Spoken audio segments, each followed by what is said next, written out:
Assalamualaikum warahmatullahi wabarakatuh. Nama saya Nur Anissa dari Prodi D4 Kebidanan kelas 1B. Saya akan menjelaskan materi tentang sistem urinaria atau perkemihan.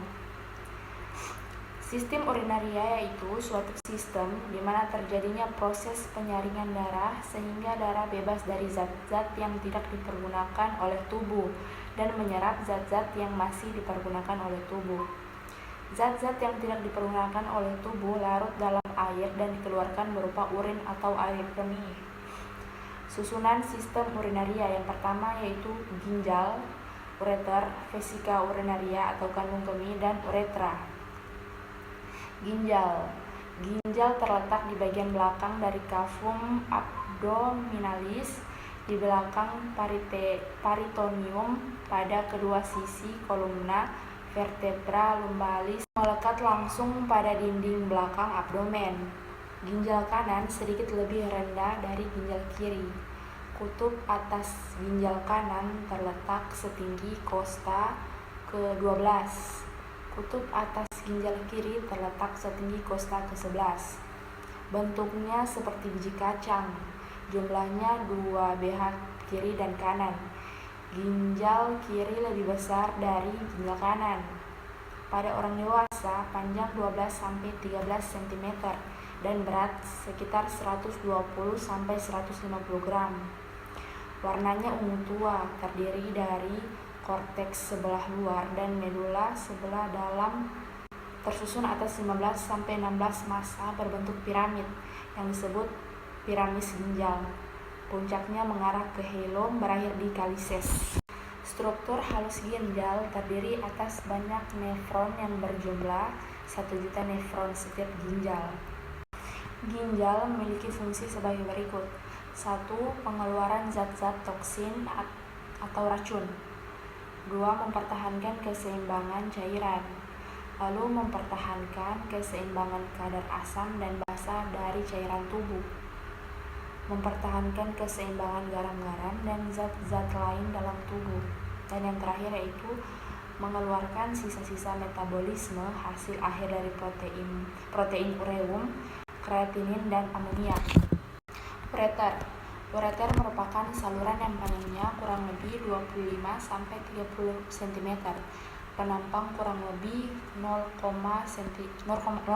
cm, terdiri dari 2 saluran, mulai dari pelebaran hilum ginjal berjalan ke bawah melalui rongga abdomen masuk ke dalam pelvis dengan arah oblik bermuara ke dalam sebelah posterior kandung kencing, yang dalam rongga abdomen, sebagian dalam rongga pelvis.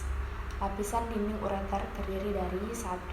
Dinding luar jaringan ikat atau fibrosa, 2. Lapisan tengah otot polos, dan yang ketiga yaitu lapisan dalam lapisan mukosa. Lapisan dinding ureter menimbulkan gerakan peristaltik tiap 5 menit sekali, mendorong air kemih masuk ke dalam vesika urinaria. Vesika urinaria atau kandung kemih. Kandung kemih dapat mengembang dan mengempis seperti balon karet. Terletak di belakang simfisis pubis di dalam rongga panggul. Bentuk kandung kemih seperti kerucut atau seperti buah pir atau kendi, dikelilingi otot yang kuat. Bagian vesika urinaria. 1. Bagian terbawah disebut basis. Kedua, bagian atas disebut fundus, naik bila kandung memekar berisi urin. Puncaknya atau apex mengarah ke depan bawah dan ada di belakang simfisis pubis. 3. Saluran bersambung dengan kandung kencing, 2 ureter dan 1 uretra, keluar dari kandung kemih sebelah depan.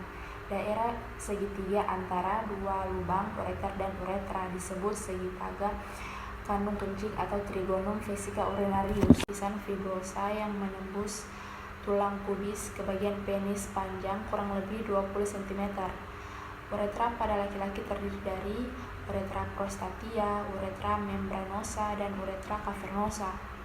Pada wanita, letak uretra di belakang simfisis pubis, berjalan miring sedikit ke arah atas, panjangnya kurang lebih 3-4 cm. Muara uretra pada wanita terletak di sebelah atas vagina, antara klitoris dan vagina, dan uretra hanya sebagai saluran ekskresi. Kelainan pada sistem perkemihan. Yang pertama yaitu hipospadia. Hipospadia ini merupakan bentuk kelainan bawaan atau kongenital yang mana uretra bermuara pada sisi bawah penis atau perineum. Yang kedua yaitu epispadia, terbukanya uretra di sebelah ventral. Assalamualaikum warahmatullahi wabarakatuh. Di sini saya akan menjelaskan tentang anatomi sistem respirasi atau pernafasan.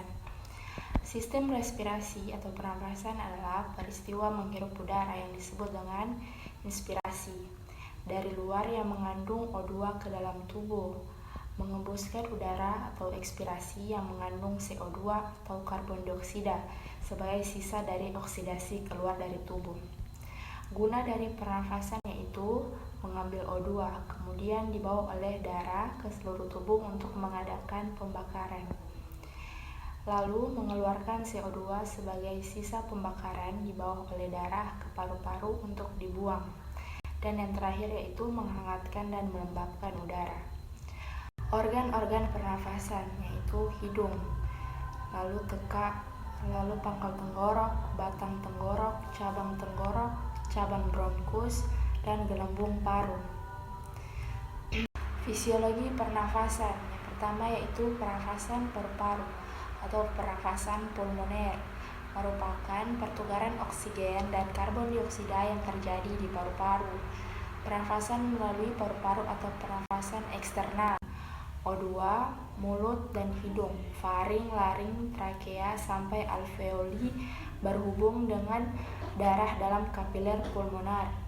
O2 menembus membran diambil sel darah merah di bawah ke jantung, dan di dalam paru-paru CO2 menembus membran alveoli dari kapiler darah dikeluarkan melalui pipa bronkus sampai mulut dan hidung. Pernafasan jaringan atau pernafasan internal, darah merah atau Hb yang banyak O2 dari paru-paru, lalu vena pulmonalis, kemudian atrium sinistra, aorta, arteri, arteriole, kapiler arteri atau vena, tempat pertukaran O2 dan CO2, lalu vena cava, atrium dextra, ventricle dextra, arteri pulmonalis, dan paru-paru. Otot-otot pernafasan. Yang pertama yaitu musculus intercostalis, eksternal dan internal, mengangkat dan menurunkan tulang iga ke atas dan ke bawah pada waktu bernafas. Yang kedua yaitu musculus diaphragmaticus, batas antara rongga dada dan rongga perut. Kontraksi dan relaksasi memperkecil dan memperbesar rongga dada waktu bernafas. Kemudian musculus serratus posterior inferior atau otot gergaji belakang bawah, yang gunanya untuk menarik tulang iga ke bawah pada waktu bernafas. Lalu yang terakhir yaitu musculus serratus posterior superior untuk menarik tulang iga ke atas waktu inspirasi. Selanjutnya saya akan menjelaskan materi tentang anatomi sistem pencernaan. Pengertian sistem pencernaan adalah sistem yang saluran yang menerima makanan dari luar dan mempersiapkannya untuk diserap oleh tubuh dengan jalan proses pencernaan melalui pengunyahan, penelanan, dan percampuran dengan enzim dan zat cair terbentang mulai dari mulut atau oris sampai anus. Susunan sistem pencernaan yang pertama yaitu mulut atau oris, yang kedua tekak atau faring, yang ketiga kerongkongan atau esofagus. Selanjutnya yaitu lambung atau gaster atau ventriculus. Lalu usus halus yang terdiri dari 1, duodenum atau usus 12 jari, yang kedua yeyunum, dan yang ketiga ileum. Lalu usus besar yang terdiri dari cecum, colon ascendens, colon transversum, colon descendens, dan colon sigmoid. Lalu rektum, dan terakhir yaitu anus. Di dalam tubuh terdapat organ pelengkap. Yang pertama yaitu hati atau hepar, yang kedua empedu, dan yang terakhir yaitu pankreas. Hati atau hepar, organ yang paling besar dalam tubuh kita, warnanya coklat, letaknya atas dalam rongga abdomen di sebelah kanan bawah diafragma. Hati terbagi atas dua lapisan utama. Yang pertama, permukaan atas berbentuk cembung terletak di bawah diafragma. Yang kedua, permukaan bawah tidak rata dan memperlihatkan lekukan visura transversus. Hati terbagi 4 belahan, lobus kanan, lobus kiri, lobus caudata, lobus quadratus. Lapisan empedu. 1. Lapisan luar serosa atau parietal. Kedua, lapisan otot bergaris. Yang ketiga, lapisan dalam mukosa atau visceral, disebut juga membran mukosa. Pankreas. Pankreas merupakan sekumpulan kelenjar yang strukturnya sangat mirip dengan kelenjar ludah. Panjangnya kurang lebih 15 cm, lebar kurang lebih 5 cm, mulai dari duodenum sampai ke limpa. Beratnya kurang lebih 60 sampai 90 gram. Assalamualaikum warahmatullahi wabarakatuh. Saya Nur Anissa. Di sini saya akan melanjutkan materi tentang anatomi sistem integumen. Struktur kulit. Secara mikroskopis, kulit terdiri dari 3 lapisan, yaitu epidermis, dermis, dan lemak subkutan atau subkutis. Yang pertama yaitu epidermis atau kutikula. Epidermis merupakan bagian terluar kulit, terbagi 2 lapisan utama, yaitu lapisan sel-sel tidak berinti yang bertanduk atau stratum corneum atau lapisan tanduk, dan lapisan dalam yaitu stratum malpighi. Stratum malpighi merupakan asal sel-sel permukaan bertanduk setelah mengalami proses diferensiasi.